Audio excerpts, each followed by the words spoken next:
அதில் இந்த கோயிலில் வந்து நீங்கள் வழிபட்டீங்க அப்படின்னு சொன்னால் ஸ்ரீகத்திரகம் சொல்லக்கூடிய பெண் சாப தோஷங்கள் நிவர்த்தி. பட்டினத்தடியல் வடுக்கஞ்சு பூஜித்து நாவில்லாமணி ஓசை கேட்டு மன்னருக்கு ஸ்ரீகத்தி தோஷம் நிவர்த்தியான இடம். அதெல்லாம் பெண் தோஷம் இருந்தால் இந்த ஸ்தலத்தில் வந்து வழிபாடு பண்ணால் பெண் தோஷம் நிவர்த்தின. தட்சிண மகாராஜன் பெயர் அவருக்கு. அதெல்லாம் அவருக்கு தான் அந்த பெண் சாபமானது ஏற்பட்டது.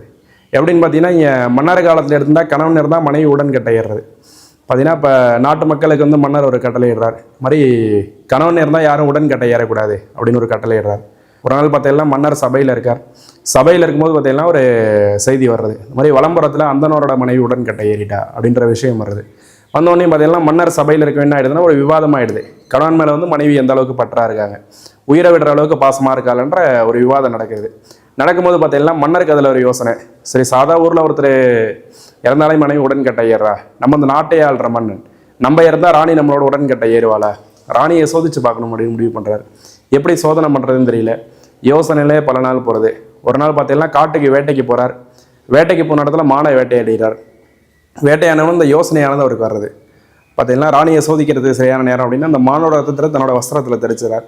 தெரிச்சு மந்திரியாரை கூட்டு இந்த மாதிரி மன்னரை வேட்டைக்கு போன இடத்துல புளி அடித்து இறந்துட்டாருன்னு சொல்லு, ராணி என்ன பண்ணுறான்னு பார்த்துட்டு வந்து எனக்கு சொல்லணும் அப்படின்னு மந்திரியார்கிட்ட சொல்லிடுறார்.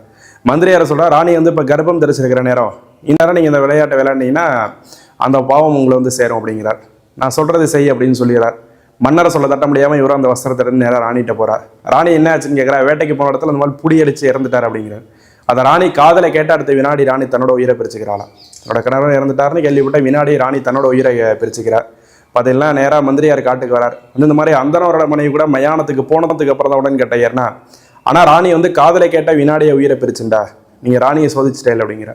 உடனே மன்னர் வந்து பார்க்குறாரு, அதே மாதிரி ராணி இறந்திருக்கா.